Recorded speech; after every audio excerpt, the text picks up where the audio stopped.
बिस्मिल्लाहिर्रहमानिर्रहीम। नाजरीन, आज 20 अक्टूबर अजमातुल मुबारक की खूबसूरत सुबह साल 2023। आप सबको मेरी तरफ से गुड मॉर्निंग, सुबह खैर एंड अस्सलाम वालेकुम एवरीबडी एवरीवन।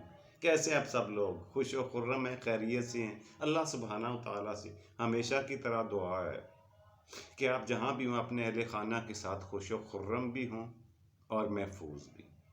जी नाजरीन, आज का प्रोग्राम जाहिर है सुबह के प्रोग्राम में हमारा पहला और मेन सेगमेंट होता है तारीख़ हिंदुस्तान। हिंदुस्तान की तारीख का सफ़र करते हुए हमने 20वीं सदी का आगाज़ देख लिया है। यानी अब ये तारीख हिंदुस्तान की हमारी बिल आखिर बहुत बड़ी लंबी स्ट्रगल के बाद, काम करने के बाद अब आखिरी मराहिल में दाखिल हो चुकी है।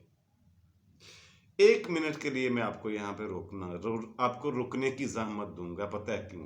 कुछ दोस्तों ने, कुछ अहबाब ने एक क्वेश्चन रेज किया, सवाल उठाया है कि 20वीं सदी का आपने आगाज कर दिया तारीख हिंदुस्तान को कवर करते हुए, मगर अभी तक आपने हिंदुस्तान और पाकिस्तान में उठने वाली उन तहरीकों का तज़किरा नहीं किया जिनको कांग्रेस और मुस्लिम लीग कहा जाता था। इस दौर में तो एक महात्मा गांधी और नेहरू और अल्लामा इकबाल के अलावा कायदे आज़म मोहम्मद अली जिन्ना जैसी शख्सियात मंजर आम पर आ चुकी थीं। पूरे अपने ज़ोरों शोर के साथ इन्होंने अपना अलम बुलंद किया हुआ था।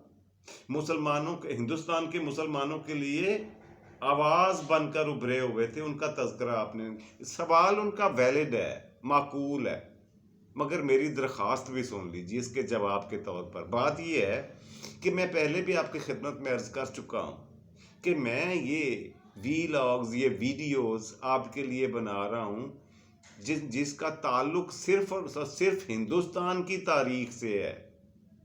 अब अगर आप ये कहें कि तारीख़ पाकिस्तान को भी इसमें गडमड कर दूं तो फिर ये मामला और बिखर जाएगा। हमें और गहराइयों में, तफासील में पढ़कर हम अपनी तवज्जो को मुंतशिर कर बैठेंगे, बखेर बैठेंगे, तवज्जो हटा बैठेंगे। इसमें कोई शक नहीं है कि इन दिनों में, जिन 20वीं सदी के आगाज़ में कांग्रेस जैसी तंजीम जिसमें कायदे आज़म भी थे और दूसरी साइड पे अल्लामा जौहर क्या नाम था उनका, मैं आपको बता, मोहम्मद अली जौहर जैसी शख्सियात जो थीं वो बरसरे पैकार थीं, मंजर आम पर आ चुकी थीं और भरपूर सियासी सरगर्मियां शुरू किए हुए थे। और ख़ास तौर पर जब कायदे आज़म ने मुस्लिम लीग में शिरकत या शमूलियत इख्तियार की तो इसका नाम बदलकर मुस्लिम लीग की जगह ऑल इंडिया मुस्लिम लीग रख दिया गया। ये सारी चीज़ें अपनी जगह पर बजा और दुरुस्त हैं, लेकिन मेरी मजबूरी ये कि मैंने अपनी तवज्जो सिर्फ और सिर्फ हिंदुस्तान की तारीख को पाया तकमील तक पहुंचाना है। बाकी चीज़ें जो पाकिस्तानी तारीख से रिलेटेड हैं, इनको अगर आपका हुक्म होगा तो मैं अलहदा से इसका एक सिलसिला शुरू कर सकता हूँ बाद में, तारीख़ पाकिस्तान का। लेकिन वो फ़िलहाल मेरा इरादा नहीं है। उसकी वजह क्या है वो मैं आपको फिर किसी दिन बताऊंगा कि तारीख़ पाकिस्तान पर क्यों तज़किरा और ज़िक्र खैर नहीं करना चाहते। खैर, आपकी खिदमत में अर्ज़ ये करना चाह रहा हूँ कि 20वीं सदी का आगाज़ हो चुका और हम तकरीबन 1 दर्जन के करीब वॉइस राइज को देख चुके हिंदुस्तान में हुकूमत करते हुए। ताजे बरतानिया की तरफ से मलका विक्टोरिया की वफ़ात भी देख चुके, दिसंबर 2021 में जो 2001 में हुई, बहुत नाखुशगवार वाक़या हुआ, अफसोसनाक। फ़िलहाल इन दिनों में 20वीं सदी के पहले ही अशरे में, पहली दहाई में, पहले 10 सालों की बात करने जा रहा हूँ। यहाँ पे इंग्लैंड का बादशाह थे, आप सबको पता है, पिछली किस्त में मैंने बताया, मलका विक्टोरिया का बड़ा बेटा एडवर्ड और उनका बेटा जॉर्ज, जो हिंदुस्तान का विजिट करके कई दिनों का वापस जा चुका था। आज हमने 12वें वॉइस राय की बात करनी है। असल मुद्दा हमारा ये है, असल ये कहानी हमारे पास करने को ये है कि 12वां वॉइस राय जो थे ये लॉर्ड मंटो थे। 1905 से लेके 1910 तक इनकी हुकूमत 6 साल रही। ये मैं आपको लिख करके दिखा देता हूं। 1905 से, अच्छा, ये 12वें गवर्नर जनरल रहे लॉर्ड मंटो।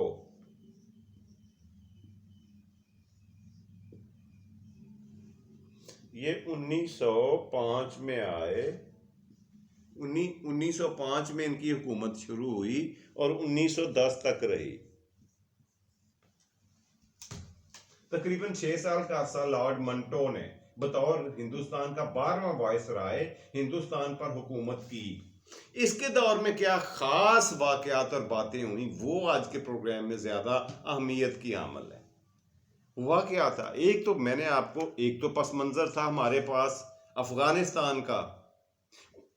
मैं आपकी खिदमत में अर्ज कर चुका हूं कि 1901 में अब्दुर्रहमान साहब जो थे, अब्दुर्रहमान खान, जिनको अंग्रेज ने अपना दोस्त समझकर अफगानिस्तान की हुकूमत सौंपी थी, बादशाह बनाया था, ये 1901 में ये वफात पा जाते हैं। अब इनका बेटा, इनकी जगह पे बड़ा बेटा बिठाया जाता है तख्त पर बादशाह बनाकर, जिनका नाम था हबीबुल्लाह खान। हबीबुल्लाह खान को 1819 में, 1918 में कत्ल कर दिया जाता है। खैर वो एक अलहदा से पस मंजर है, एक अलहदा से तारीख है, लेकिन हम उधर जाने की कोशिश नहीं करेंगे। बताऊंगा ये कि जब ये 1905 में लॉर्ड मंटो साहब वॉइस राय बनकर आए थे, इनके सामने आते ही, सर मंडवाते ही औले पड़े। सबसे बड़ा जो इनके सामने चैलेंज दरपेश हुआ वो तिब्बत का था। हमसाया मुल्क एक तिब्बत जो आजकल चाइना के जेरे कब्जा है, हमारे हमसाए। दुनिया का नक्शा देखें, आपको तिब्बत एक मकाम नजर आएगा जो हिंदुस्तान और पाकिस्तान के ये शुमाली सरहदों के दरमियान में वाक़ई है, और हिस्सा है आजकल वो चीन का, चाइना का। वहां का बादशाह था दलाई लामा। दलाई लामा के नाम से कौन वाकिफ नहीं है, कौन नहीं जानते, सब ने सुना होगा। तारीख का एक बहुत अनोखा, छूता और नामवर हिस्सा और किरदार था। ये तिब्बत का 1905 की बात कर रहा हूं। तिब्बत का बादशाह, इसका नाम था जी दलाई लामा।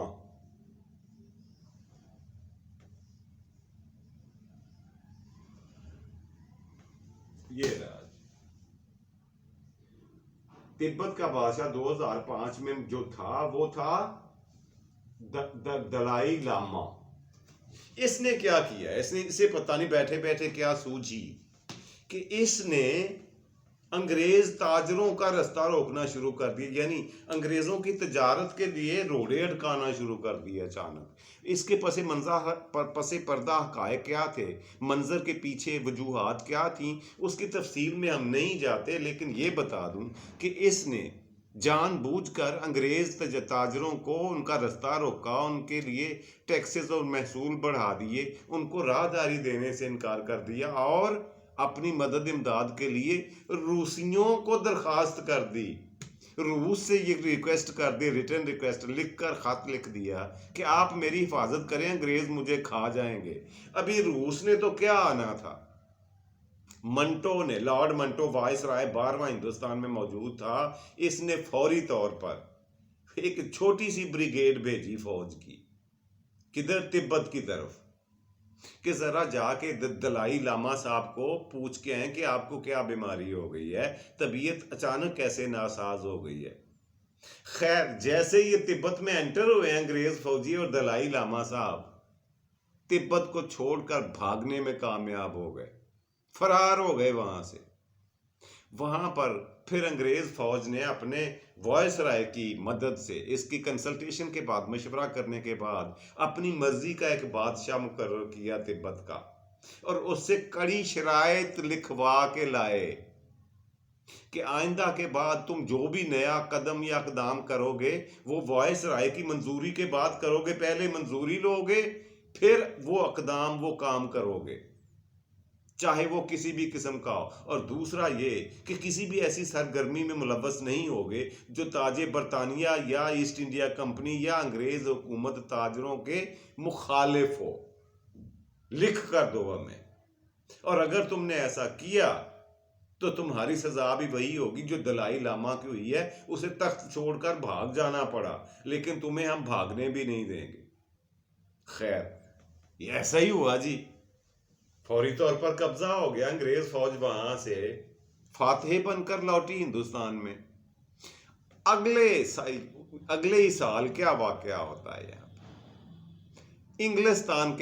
इंग्लैंड के बादशाह एडवर्ड साहब जो थे, ये तशरीफ लाते हैं हिंदुस्तान के दौरे पर अपनी बेगम साहिबा के साथ, मलकाए इंग्लैंड के साथ।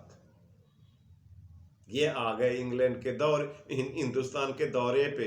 इन्होंने भी अपनी मां से नकल करते हुए पूरे हिंदुस्तान का दौरा किया, एक एक इलाके की बात सुनी, देखी, लोगों की मुश्किलात और उनके मामलात और उनकी जो प्रॉब्लम्स थी उनको सुना, बगौर जायजा लिया, हमदर्दी की, उनकी पीठ पर हाथ रखा, सर पर हाथ फेरा और उनको उनके मामलात परेशानियां दूर करने और करवाने का वादा किया।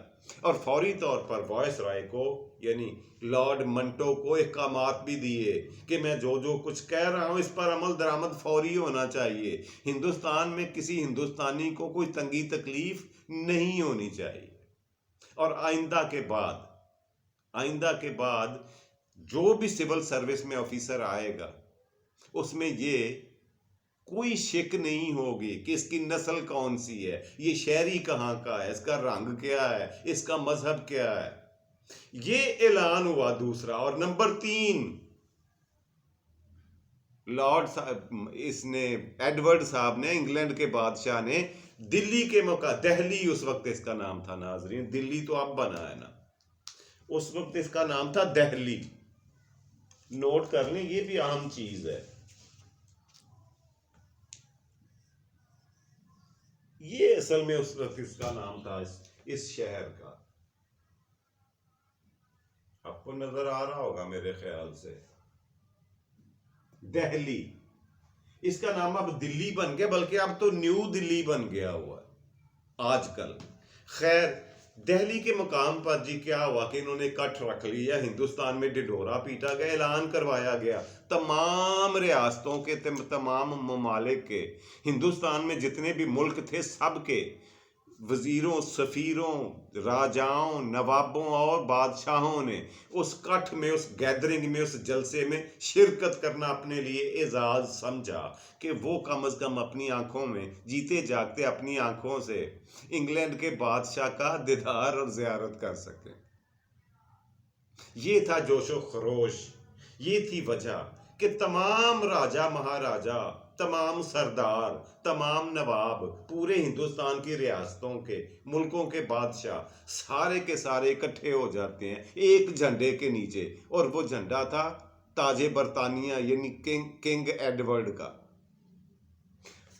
जमा हो जाते हैं जी इनके सामने, और वहां पर एडवर्ड ने बहुत सारी हिंदुस्तान और हिंदुस्तानियों के लिए बहुत सारे ऐलानात किए, जिन्होंने दिल जीत लिया हिंदुस्तानियों का और उनके रूह तक राजी होगी। उनको बोला कि आज के बाद सरकारी तौर पर मैं दिल्ली को हिंदुस्तान का दारुल हुकूमत या दारुल सल्तनत मुकर्रर करने का ऐलान करता हूं। बिल्कुल उसी तरह से जैसे मुगलिया सल्तनत के दौरान हुआ करता था, मुगलिया दौर के दौरान, उसी तरह से इसको वो फौकियत और अहमियत और मकाम दिया जाएगा जैसे मुगलों ने दे रखा था।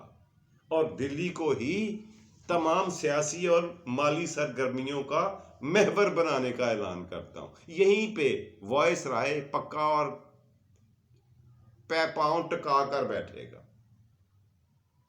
और यहां से ही सारे काम जारी होंगे। सारी मीटिंग्स सरकारी तौर पर यहीं से जारी हुआ करेंगी। और ख़ास तौर पर ये तमाम बादशाहों को ये इख्तियार दिया गया कि अगर आपको अपने मुल्क के हवाले से, अपनी रियासत के हवाले से, अपने इलाके के हवाले से कोई मसला हो, कोई मुश्किल हो, कोई मुसीबत हो, तो आपने बराह रास्त वॉइस राय से रब्ता कायम करना है। और अगर आपकी दाद रसी ना हो तो आप बजाते खुद मेरे से इंग्लैंड में रब्ता कर सकते हैं, मैं उसका अजाला करूंगा।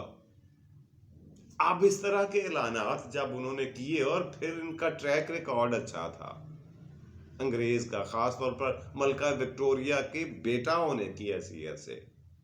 इसकी मां ने भी ऐसा ही किया था, जो 1901 में फौत हो चुकी है। अभी 4 साल हुए थे उनको फौत हुए हुए, उनको वफात पाए हुए। ये 1905 की बात कर रहा हूं। जब इस तरह के ऐलानात हुए तो इन्होंने फौरी तौर पर मौके पर तमाम बादशाहों से पूछा कि आपके इस वक्त के जो मसाइल हैं इलाकाई, एक एक करके खड़े होकर लिखवाएं, बताएं, बयान करें उन्हें, मैं दर्ज करता हूं और यहीं बैठे बैठे उनको हल करने का ऐलान करता। खैर, लोगों ने छोटे मोटे टैक्सेस के हवाले से, कीमतों के हवाले से, महंगाई के हवाले से, अमनो अमान के हवाले से, सड़कों की मरम्मत के हवाले से, ट्रेन के हवाले से, इस तरह के मुश्किलात बताई, तजारत के हवाले से, राहदारी के हवाले से। ये वो पॉइंट्स थे जिनके बारे में सवाल आता, और अपनी मसाइब मुसीबतों का ऐलान और बिपता बयान की किंग एडवर्ड के सामने, और उन्होंने मौके पर इनको हल करने का ऐलान किया। इन्होंने कहा हिंदुस्तान और हिंदुस्तान के में रहने वाले तमाम बाशिंदे मेरे लिए एक हैं, वो चाहे सिख हो, मुस्लिम हो, हिंदू हो या अंग्रेज, ईसाई हो या कोई और, किसी भी मुल्क मजहब से ताल्लुक रखते हो, किसी रंगो नस्ल के हो, वो एक ही नजर से देखे जाएंगे। इंसाफ और कानून सब के लिए एक होगा, किसी के लिए कोई इम्तियाजी बर्ताव नहीं किया जाएगा। ये मैं आप लोगों को यकीन दिलाता हूं। और यूं जय जयकार होने लगी, डंके बजने लगे। किसके? किंग एडवर्ड के, बादशाह के, इंग्लैंड के बादशाह के। और बार में वॉइस राय के मौके पर उनके दौरे हुकूमत में ये वाकया पेश आया। उनका नाम मैं आपको बता चुका हूं, लॉर्ड मंटो। अब नाजरीन, ये 12वां था वॉइस राय। इसके बाद 13वां, 14वां 2 वॉइस राय आए। मैं उनको नाम आपको लिख कर बता देता हूं, लेकिन उनका जो ड्यूरेशन था, उनका जो यहाँ पे दौर रहा है, स्टे रहा है, यहाँ पे कयाम रहा है, वो 2-2, 4-4 महीने का है। अब बताएं, 2-2, 4-4 महीनों में उन्होंने क्या काम किया होगा? कख भी नहीं किया। बहरहाल गिनती में तो आएंगे, गिनती में तो पूरे करने हैं हमने कि 13वां कौन था, 14वां कौन था। 13वें थे जी लॉर्ड चिम्सफर्ड।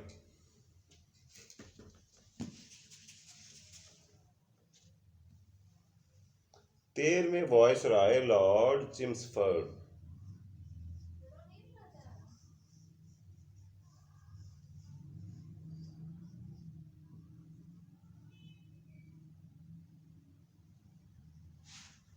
ये साहब थे जी 13वें वॉइस राय, जो हिंदुस्तान में तशरीफ लेकर के आए। इनके बाद जिनकी बारी आई वो थे लॉर्ड रेडिंग। 14वां जो वॉइस राय था वो था लॉर्ड रेडिंग।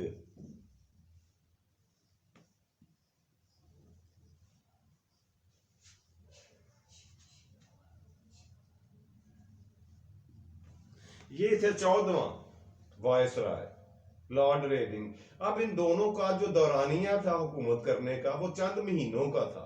अब इनका तज़किरा क्या करें? अब ये आए क्यों, चले कैसे गए, इतनी जल्दी क्या थी इनको बदलने की? अब ये मर्जी थी किंग एडवर्ड की। वो बाद ताजे बरतानिया का मालिक था, उसकी मर्जी, उसी की मंजूरी से ये आते और जाया करते थे। वही इनको डेप्यूट करता था और वही इनको वापस भी बुलवा लेने का इख्तियार रखता था किसी भी वक्त। इसके बाद क्या हुआ जी? 15वें जो बादशाह वॉइस राय आते हैं, उनका नाम था लॉर्ड अरविन। इनके बारे में थोड़ी सी बात करेंगे, लॉर्ड अरविन के बारे में। ये साहब थे 15वें वॉइस राय हिंदुस्तान के, लॉर्ड अरविंद। इन्होंने आकर को थोड़े बहुत काम, इसलिए कि इनका दौरानिया थोड़ा ज्यादा था, बड़ा था। इन्होंने आकर 12 दिसंबर 1911 को फिर से हिंदुस्तान के सारे बादशाहों को, तमाम राजाओं को, नवाबों को फिर से एक दफा कॉल किया दिल्ली, और उनको बोला ये कि खुदा के वास्ते मेरी कोई शिकायत इंग्लैंड लॉर्ड के पास यानी एडवर्ड के पास, बादशाह के पास ना पहुंचाना। अगर आपको कोई मुसीबत हो, कोई मसला हो, कोई मुश्किल हो तो डायरेक्ट मेरे पास आओ। इनकी ज़ियाफत का बहुत बड़ा इंतज़ाम किया गया। पूरे हिंदुस्तान के बादशाह, नवाब, राजा, महाराजा ने उनमें उस मीटिंग में, जलसे में शिरकत की। और ये कब की बात कर रहा हूं, 12 दिसंबर 1911 को। 12 दिसंबर 1911 को ये जलसा हुआ, इकट्ठ हुआ, और इसमें इन साहब ने ये किया कि 3 मुल्कों को मिलाकर एक नया सूबा बनाया। बड़ा काम ये हुआ इसके दौर में, ये 12 दिसंबर 1911 के दिन। और वो 3 मुल्क कौन कौन से थे हिंदुस्तान में मौजूद? बिहार, उड़ीसा और छोटा नागपुर। मैं आपको लिख के दिखा देता हूं। 3 मुल्कों या रियासतें, रियासतें कह लें, उनको मिलाकर हिंदुस्तान का एक सूबा बनाया। ये 15वें लॉर्ड अरविंद ने, 15वें वॉइस राय ने उड़ीसा जमा बिहार, और तीसरा था जी छोटा नागपुर।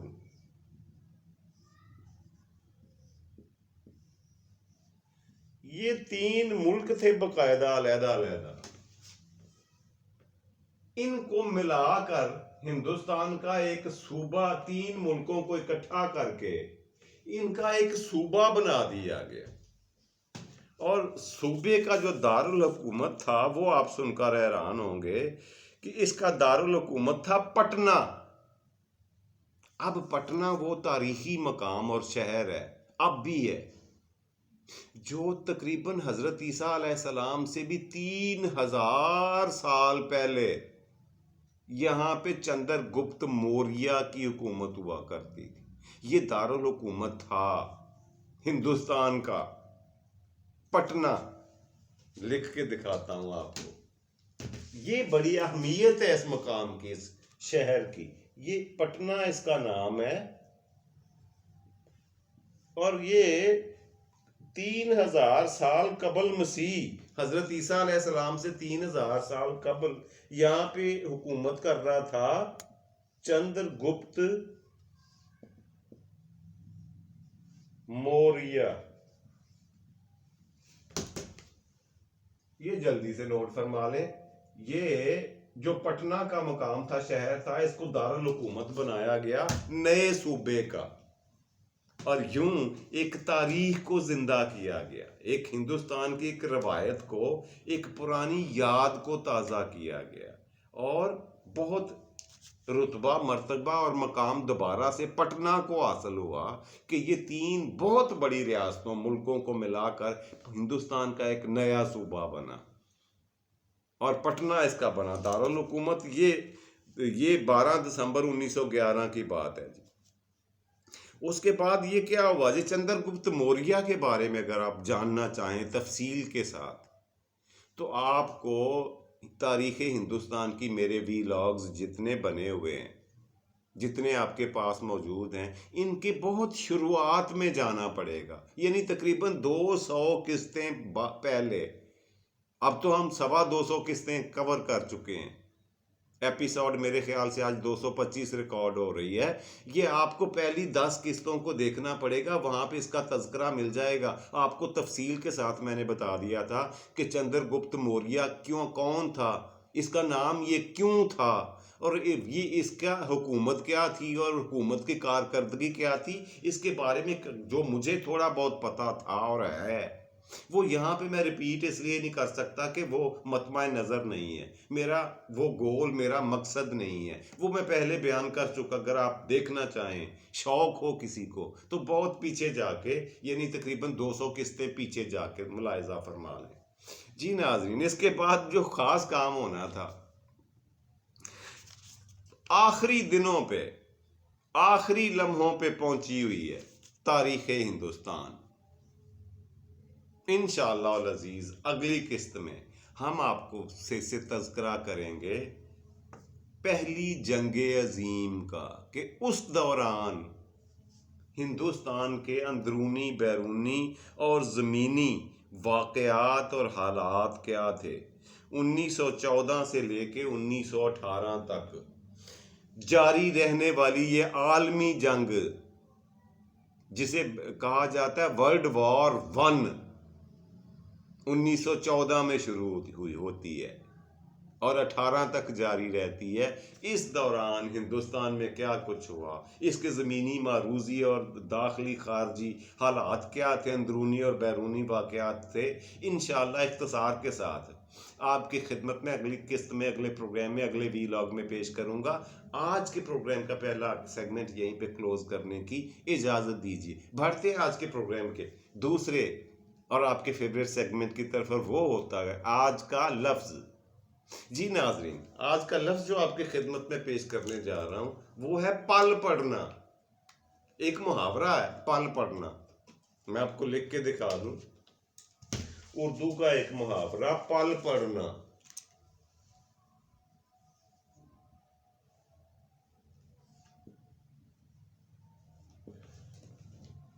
ये रहा जी, सबने सुना पढ़ा और देखा होगा।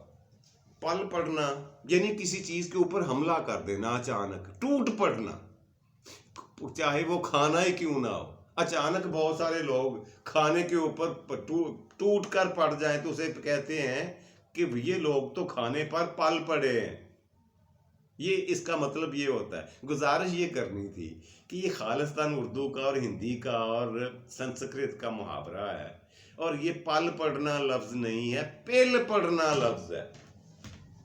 ये जबर नहीं है, इसके ऊपर जेर है। असल में असल लफ्ज, असल अल्फाज ये हैं पेल पढ़ना, हमला कर देना, टूट पड़ना।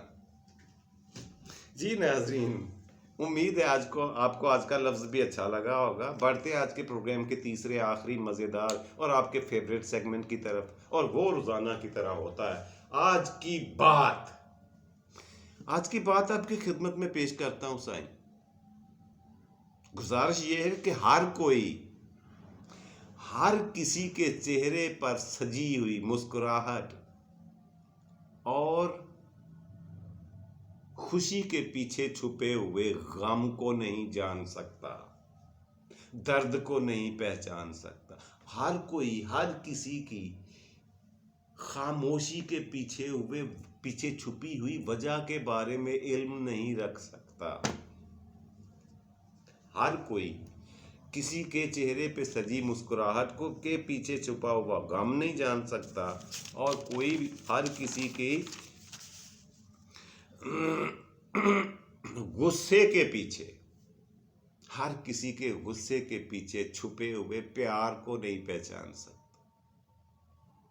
ऐसा नहीं होता दुनिया में। बाज लोग मुस्कुरा रहे होते हैं लेकिन अंदर से टूटे हुए और अफसुर्दा होते हैं। कोई नहीं जानता उनकी अफसुर्दगी को, उनके दर्द को, उनकी हंसी और मुस्कुराहट के पीछे कौन सा दर्द और कितना शदीद दर्द छुपा हुआ है, कोई नहीं जानता। किसी के गुस्से के पीछे छुपा हुआ प्यार कोई पहचान नहीं सकता, और किसी की खामोशी की वजह तक कोई पहुंच ही नहीं सकता। इसलिए गुजारिश ये करनी थी कि हर किसी से हमदर्दी, खुलूस और वफा की उम्मीद न रखा करें। अगर ऐसा नहीं करेंगे तो एक दिन आएगा कि आप खुद को अपने ही हाथों तोड़ बैठेंगे। खुश रहें जी, खुश रखें अपना और अपने प्यारों का ढेर सारा ख्याल रखा करें। मेरी तरफ से आप सब लोगों को अल्लाह बारिस फी अमानुल्लाह और रब रखा। पाकिस्तान जिंदाबाद।